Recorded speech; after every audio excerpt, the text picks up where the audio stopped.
Hi guys, welcome back to my YouTube channel. My name is Neelam Ahuja. You can also find me on Instagram at neelam.ahuja. Today I want to talk to you about the Row Bindle Bag.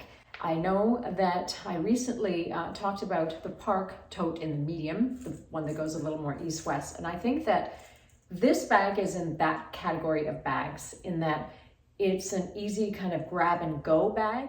The bindle is a hobo shape. This is a very grainy leather, which is nice because then scratches do get camouflaged very easily. It's unstructured, quite light. It doesn't have any hardware on it.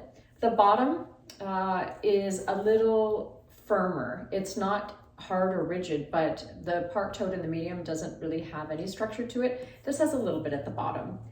This has one single shoulder strap. It's flat, and the lining is suede. The inside, the body of the bag doesn't have any compartments or dividers, not even really a side pocket for your phone to go into.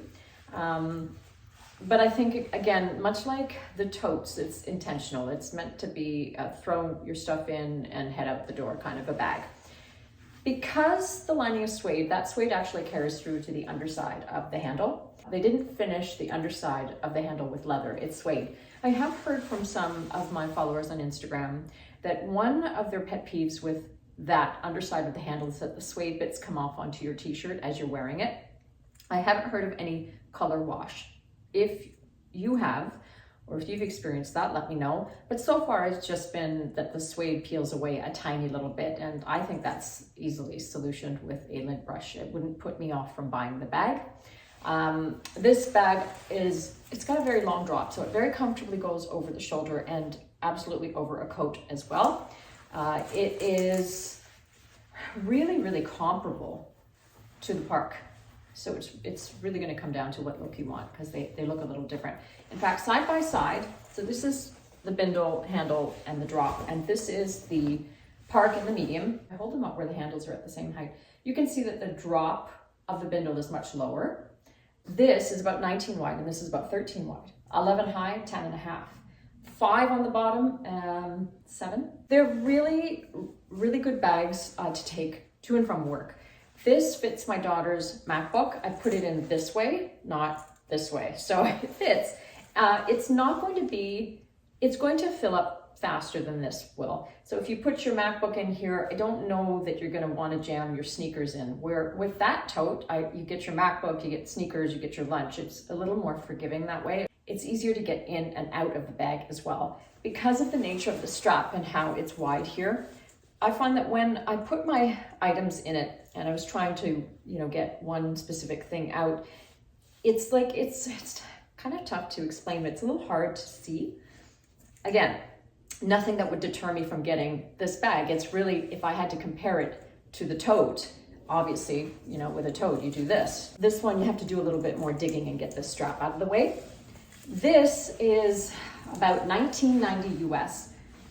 Much like the Park Tote, it doesn't really go on sale. And again, like the Park Tote, they consider it core, so they do it in a few neutral colors, and getting the black is hard. They come in and they go out. The styling of this is going to also be very similar to the Park Tote. There are casual bags, the slouchiness, the grain of leather, the little tiny little stamp at the bottom, which is signature to all the Row bags, makes them very discreet. And so you can take them a little dressier than you might otherwise think you can. So this is going to go with your denim. It's going to go with your shorts, your long skirts, even with a suit, although I do prefer the look of the tote versus the bindle with suiting. But you obviously you can get away with it. I think it's going to come down to what look you're going for. Park Tote is more classic. It's a very understated look. Not that the bindle is conspicuous by any means, but it's a little edgier because of the style. I mean, it's like a bindle bundle, right? It's longer, leaner, a little more obvious than the Park Tote. So if you had to choose between the two, they're extremely comparable. Style-wise, they're very similar, and functionality very similar.